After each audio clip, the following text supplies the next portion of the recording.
1900 యుగంలో సెప్పాలా అనే వ్యక్తిని చూపించడంతో మూవీ స్టార్ట్ అవుతుంది. ఆ కాలంలో స్లైడ్లపై ప్రయాణించడం చాలా సాధారణం.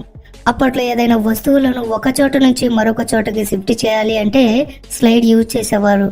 అయితే ఈ రైడ్ కోసం కుక్కలను ఉపయోగించేవారు. సెప్పాలా కూడా ఒక స్లైడ్ రైడర్. అతని దగ్గర చాలా బలమైన డాగ్స్ ఉండేవి. వాటి ద్వారా అతని ప్రయాణం సులభమయ్యేది. ఒకరోజు సెప్పాలా ఇంట్లో ఒక కొత్త పప్పి పుడుతుంది. అయితే అది చాలా వీక్ గా ఉంటుంది. సెప్పాలా దానివల్ల ఎటువంటి ఉపయోగం లేదు అనుకుంటాడు. ఎందుకంటే మిగతా డాగ్స్ లాగా దాన్ని రైడ్ కి తీసుకువెళ్ళలేడు కాబట్టి. అందువల్ల అతను ఆ డాగ్ ని ఎవరికైనా ఇచ్చేయాలి అనుకుంటాడు. కానీ అతని భార్య నిరాకరిస్తుంది. ఎందుకంటే ఆమె డాగ్స్ అన్నిటినీ తన పిల్లల్లాగా చూసుకుంటుంది. సెప్పాలా భార్య ఆ చిన్న కుక్క పిల్లకి టోగో అని పేరు పెడుతుంది. ఆమె దాన్ని సొంత బిడ్డలాగా చూసుకుంటుంది. సెప్పాలాతో నేను అన్ని డాగ్స్ ని నా సొంత పిల్లల్లాగా చూసుకుంటున్నాను. నేను ఒక్క డాగ్ ని కూడా నా నుంచి దూరం చేసుకోలేను అంటుంది.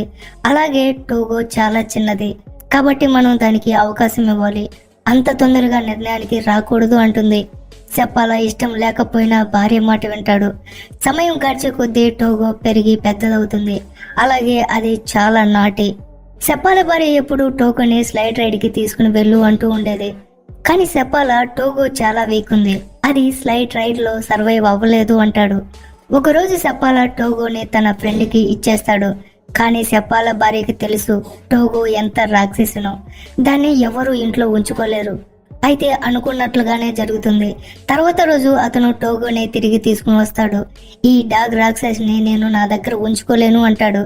అది విని సెప్పాలా భార్య స్మైల్ ఇస్తుంది. ఎందుకంటే టోగో చాలా నాటి కాబట్టి. సెప్పాలా మిగిలిన డాగ్స్ ని రైడ్ కి తీసుకుని వెళ్ళినప్పుడు టోగో కూడా వెనకాలే వెళ్తుంది. సెప్పాలా దాన్ని కంచె వెనక కట్టిపడేసేవాడు. అయినా కూడా అది నేలని తవ్వి బయటకు వచ్చేది. అక్కడి నుంచి పారిపోయి నేరుగా సెప్పాలా వెనకాలే వెళ్తుంది. టోగో రావడం వల్ల మిగతావి కూడా దాంతో ఆడుకుంటూ ఉంటాయి. అందువల్ల సెప్పాలా ప్రాక్టీస్ పాడవుతుంది. ఒకరోజు అది నేలలో పడిపోతుంది. అందువల్ల దాన్ని రూమ్ లో లాక్ చేస్తాడు. అయితే టోగో కష్టపడి అక్కడి నుంచి కూడా బయటకు వచ్చేస్తుంది. తర్వాత ఒకరోజు సెప్పాలా తన ఫీమేల్ ఫ్రెండ్ తో టోగోని తనతో ఉంచుకోమని ఒప్పిస్తాడు. ఆమె చాలా స్ట్రిక్ట్ గా ఉంటుంది. ఆమె టోగో రూమ్ లోనే ఉండాలి అనుకుంటుంది. సెప్పాలాకి ఏమీ అభ్యంతరం ఉండదు. టోగోని తన ఫ్రెండ్ దగ్గర వదిలేసి వెళ్ళిపోతాడు. అయితే వాళ్ళు అక్కడి నుంచి వెళ్ళిపోయిన కొద్దిసేపటికి టోగో విండో బద్దలు కొట్టుకుని బయటికి వచ్చేస్తుంది. తిరిగి మళ్ళీ సెప్పాలా దగ్గరికి వెళ్ళిపోతుంది. సెప్పాలా దాని కండిషన్ చూసి షాక్ అవుతాడు. దానికి బాగా దెబ్బ తగిలి ఉంటుంది. రక్తం కూడా కారుతూ ఉంటుంది. అందువల్ల దాన్ని ఇంటికి తీసుకుని వెళ్ళడానికి స్లైడ్ మీద కూర్చోబెడతాడు.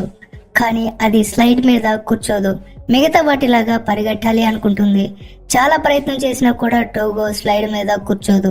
అందువల్ల సెప్పాలా దాన్ని మిగతా వాటితో కలిపి కట్టేస్తాడు. కొంచెం దూరం వెళ్ళిన తర్వాత సెప్పాలా ఒక విషయం నోటీస్ చేస్తాడు. టోగో చాలా ఎనర్జెటిక్, మిగతా డాగ్స్ కంటే చాలా చాలా వేగంగా పరిగెడుతుంది. సో సెప్పాలా అన్నిటికంటే టోగోని ముందు కట్టేస్తాడు. టోగో చాలా వేగంగా ఇంటికి చేరుకుంటుంది. అది చూసి సెప్పాలా చాలా ఆశ్చర్యపోతాడు. చాలా సంతోషిస్తూ వెళ్లి తన భార్యకి ఈ విషయం చెప్తాడు. అది లీడ్ డాగ్ అని చాలా హ్యాపీగా ఫీల్ అవుతాడు.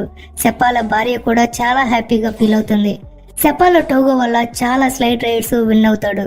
అలా సెప్పాలా టోగో చాలా ఫేమస్ అవుతారు. అలా సమయం గడుస్తూ 12 సంవత్సరాలు అవుతుంది. టోగో ఇప్పుడు చాలా ఓల్డ్ అయి ఉంటుంది. ఒకరోజు సెప్పాలా తిరిగి తన సిటీకి వచ్చినప్పుడు అక్కడ ఒక వ్యాధి సోకిందని, అది అందరికీ వ్యాప్తి చెందుతుందని తెలుస్తుంది. దాని పేరు డిప్తీరియా. అది పిల్లల మీద చాలా ఎఫెక్ట్ అవుతూ ఉంటుంది. దాని వలన పిల్లలు ప్రాణాలు కూడా పోతున్నాయి. కాబట్టి అందరూ చాలా కంగారు పడుతూ ఉంటారు. తర్వాత మేయర్ ఒక మీటింగ్ ఏర్పాటు చేస్తాడు. అందులో సెప్పాలా కూడా ఉంటాడు. ఆ వ్యాధికి ఒక యాంటీడోట్ ఉంది. అది ఇక్కడ నుంచి 600 కిలోమీటర్ల దూరంలో ఉన్న నెవాడాలో ఉంది. కానీ అక్కడికి వెళ్ళడం చాలా ప్రమాదకరం. ఎందుకంటే ఒక పెద్ద తుఫాను రాబోతుంది అంటాడు. తర్వాత మేయర్ సెప్పాలని వాతావరణం ఎలా ఉంది అని అడుగుతాడు. సెప్పాలా నేను వచ్చేటప్పుడు వాతావరణం అస్సలు బాగలేదు, డాగ్స్ కూడా చాలా భయపడ్డాయి అంటాడు. టోగో కూడా చాలా భయపడింది. టోగో చాలా సంవత్సరాల తర్వాత ఇలా భయపడింది. అది వాతావరణం చూసి భయపడుతుంది అంటే మనం కూడా భయపడాలి అంటాడు.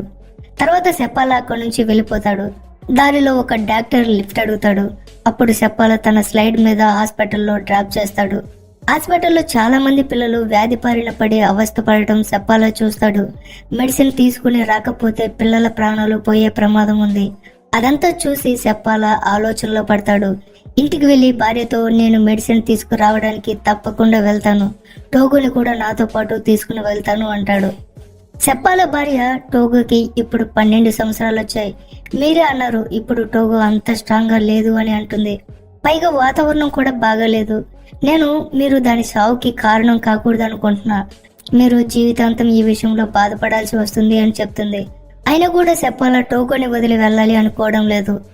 ఉదయాన్నే టోగోని తీసుకుని భార్యకి బాయ్ చెప్పి వెళ్ళిపోతాడు. సెప్పాల తన డాగ్స్ తో ముందుకు ప్రయాణిస్తూ ఉంటాడు. తుఫాను కూడా ముందుకు సాగుతూ ఉంటుంది. అక్కడ గాలి కూడా చాలా వేగంగా వేస్తూ ఉంటుంది. సెప్పాలకి దారి కూడా కనపడదు. టోగో అన్నిటికంటే ముందు ఉంటుంది. సెప్పాల వాటిని ముందుకు పదండి అని చెప్తూ ఉంటాడు, ఎందుకంటే నేవాడా నుంచి మెడిసిన్ తీసుకుని త్వరగా తిరిగి రావాలి. సెప్పాల తన డాగ్స్ తో లోతైన స్లైడ్ మీద ఉంటాడు.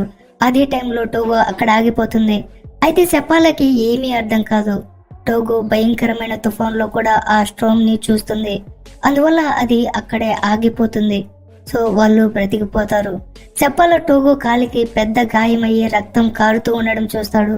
అలా చాలా దూరం ప్రయాణం చేసిన తర్వాత ఒక అవుట్ పోర్ట్ దగ్గర ఆగుతారు. అక్కడ ఒక డాక్టర్ ఉంటుంది. ఆమె టోగో ఇప్పుడు 12 ఏళ్లకి వచ్చేసింది, చాలా వీక్ గా ఉంది, ఇంత దూరం ప్రయాణం చేయడం టోగోకి మంచిది కాదు అంటుంది. తర్వాత రోజు సెప్పాల డాగ్స్ తో అక్కడి నుంచి స్టార్ట్ అవుతాడు. మరోవైపు హాస్పిటల్లో పిల్లల పరిస్థితి చాలా దారుణంగా ఉంటుంది. ఇంకోవైపు సెప్పాల త్వరగా గమ్యం చేరుకోవడానికి షార్ట్ కట్ లో వెళ్తూ ఉంటాడు. ఒక చోట చాలా వరకు గడ్డ కట్టుకుని పోయి సరస్సు కనిపిస్తుంది.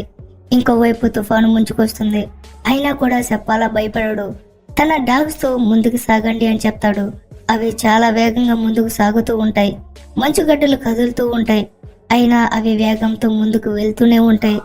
తర్వాత అవి చాలా కష్టంగా ఆ మంచు సరస్సుని దాటేస్తాయి. రోజంతా ప్రయాణించిన తర్వాత ఇంకో చెక్ పోస్ట్ కి చేరుకుంటారు. అక్కడ కొద్దిసేపు రెస్ట్ తీసుకుంటారు. మరోవైపు సెప్పాల భార్య మేయర్ దగ్గరికి వెళ్తుంది. అతను మెడిసిన్ నేవాడా నుంచి పంపించారు కాబట్టి దారిలో మెడిసిన్ సెప్పాలకి చేరుతుంది. సెప్పాల షార్ట్ కట్ లో వెళ్తున్నాడు. ఒకవేళ షార్ట్ కట్ లో మెడిసిన్ చేరకపోతే తన ప్రయాణం ఇంకా ఎక్కువ పెరిగే అవకాశం ఉంది అంటాడు. మరోవైపు సెప్పాల రోజంతా ప్రయాణించిన తర్వాత ఇంకో చెక్ పోస్ట్ కి చేరుకుంటాడు. టోగో పరిస్థితి చాలా దారుణంగా ఉంటుంది, కానీ అది ముందు ప్రయాణించాలి అనుకుంటుంది. అది ఆగిపోవాలి అనుకోవడం లేదు, అది లీడ్ చేయాలి అనుకుంటుంది. మళ్ళీ ప్రయాణం మొదలు పెడతారు.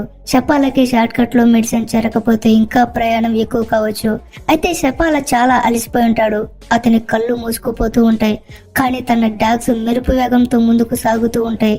మెడిసిన్ తీసుకుని వచ్చిన వ్యక్తి సెప్పాలను చూసి ఆగుతాడు, కానీ సెప్పాల తన డాగ్స్ తో ముందుకు వెళ్ళిపోతాడు. ఆ వ్యక్తి సెప్పాలని గట్టిగా కేకలేసి పిలుస్తూ ఉంటాడు. అయినా సెప్పాల అలసిపోవడం వల్ల వినిపించుకోడు. పైగా అక్కడ ఎక్కువగా గాలి వేస్తూ ఉంటుంది, అందువల్ల సెప్పాల అతని మాటలు వినలేకపోతాడు. అయితే టోగో వింటుంది. ఆ వ్యక్తి కూడా సెప్పాల తన మాటలు వినిపించుకోలేదు అనుకుంటాడు, కానీ ఆ వ్యక్తి చూసేసరికి సెప్పాల తిరిగి వెనక్కి వస్తూ కనిపిస్తాడు, ఎందుకంటే టోగో అక్కడే ఆగిపోతుంది. తర్వాత వాళ్ళు ముందుకు వెళ్లి ఒక చెక్ పోస్ట్ దగ్గర ఆగుతారు. సెప్పాల ఫ్రెండ్ టోగోని ఇక్కడే వదిలేయి, ఇలాంటి తుఫాన్లో నేను చాలా డాగ్స్ ని కోల్పోయాను, నీకు ఎంతో ఇష్టమైన టోగోని కోల్పోవడం నాకు ఇష్టం లేదు అంటాడు. కానీ టోగో ఒప్పుకోడు. టోగో నా లీడ్ డాగ్, అది లేకుండా నేను ప్రయాణించలేను అంటాడు.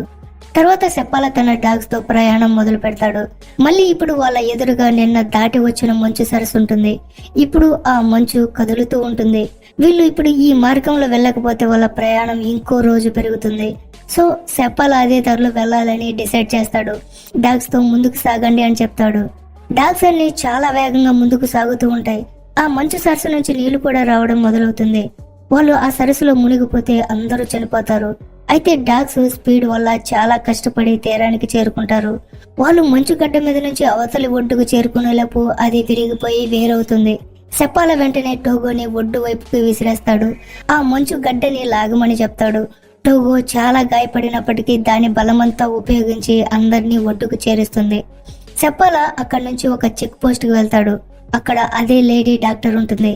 ఆమె టోగోని చూడగానే ఆమె కళ్ళల్లో నీళ్లు వస్తాయి. ఆమె మీ డాగ్ చనిపోతుంది, దాని పరిస్థితి చాలా దారుణంగా ఉంది అంటుంది. ఆమె సెప్పాలని కూడా అప్సెట్ చేస్తుంది, ఎందుకంటే సెప్పాలకి టోగో అంటే చాలా ఇష్టం. సెప్పాల రాత్రి రెస్ట్ తీసుకుని ఉదయాన్నే ప్రయాణం మొదలు పెడతాడు. అయితే ఈసారి టోగోని ముందు వైపు కాకుండా వెనక వైపు కట్టేస్తాడు. అది చాలా గాయపడింది కాబట్టి ప్రయాణం చేయలేదు. కానీ టోగో తన పొజిషన్ లో వెళ్లి నిలబడుతుంది. సెప్పాలకి అది లీడ్ చేయాలి అనుకుంటుంది అని అర్థమవుతుంది. సెప్పాల టోగోని ముందు కట్టేస్తాడు. ప్రయాణం మొదలవుతుంది. కొంచెం సేపు తర్వాత తుఫాను చాలా ప్రమాదకరంగా మారుతుంది. సెప్పాలకి అస్సలేమీ కనిపించదు. దారి కూడా కనిపించదు. టోగో దగ్గరికి వెళ్లి ఇప్పుడు నువ్వే మాకు దారి చూపించాలి, నెక్స్ట్ చెక్ పోస్ట్ చేరుకోవాలి అంటాడు. సెప్పాల తన మొహం మొత్తం కప్పేసుకుంటాడు. టోగో వాళ్ళని ముందుకు తీసుకుని వెళ్తుంది. కొంచెం దూరం వెళ్ళిన తర్వాత టోగో అలసిపోతుంది. ఒక దగ్గర కూర్చుని ఉంటుంది. సెప్పాల టోగో దగ్గరికి వెళ్ళి నువ్వు లేవాలి, మనం ఈ మెడిసిన్ తీసుకుని వెళ్ళాలి, మనం గమ్యం చేరకపోతే ఇక్కడ చనిపోతాం అంటాడు. కానీ టోగో ఏమీ రెస్పాన్స్ అవ్వదు. సెప్పాల టోగో వల్ల తన ప్రాణం నిలబడిందని చాలా సంతోషంగా ఉంటాడు. కానీ టోగో ఎటువంటి రెస్పాన్స్ ఇవ్వదు. అప్పుడు ఒక వ్యక్తి ల్యాంతర్ తీసుకుని వస్తాడు. అంటే టోగో తన పని పూర్తి చేసింది, సెప్పాలని చెక్ పోస్ట్ వరకు తీసుకుని వచ్చింది.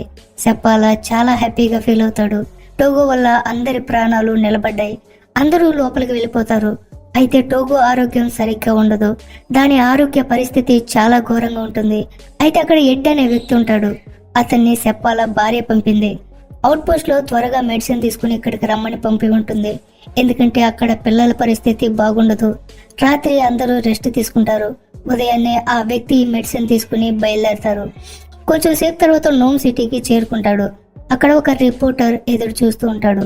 ఎందుకంటే ఈ న్యూస్ న్యూయార్క్ సిటీ వరకు స్ప్రెడ్ అయి ఉంటుంది. అదేంటంటే ఒక వ్యక్తి ఎంతో దూరం ప్రయాణం చేసి వ్యాధి బారిన పడిన పిల్లల కోసం మెడిసిన్ తీసుకుని రావడానికి వెళ్ళాడు అని. ఆ రిపోర్టర్ కి ఆ వ్యక్తి తన టీంతో మెడిసిన్ తీసుకుని వచ్చాడు అనుకుంటాడు. అయితే ఆ రిపోర్టర్ సెప్పాలకి బదులుగా ఆ వ్యక్తి పేరును న్యూస్ లో వేయిస్తాడు. సెప్పాల భార్య చాలా డిసప్పాయింట్ అవుతుంది. తర్వాత టోగో కూడా రికవర్ అవుతుంది. డాగ్స్ తో నోమ్ సిటీకి చేరుకుంటారు. టోగోకి థ్యాంక్స్ చెప్పడానికి చాలా మంది వస్తారు. అందులో సెప్పాల ద్వారా వ్యాధి నయమైన పిల్లలు కూడా ఉంటారు. అందులో ఒక అమ్మాయి వచ్చి టోగోని చూసి ఇది చనిపోతుందా అని అడుగుతుంది. సెప్పాల ఆ మాట విని ఇంట్లో నుంచి లేచి బయటికి వెళ్తాడు.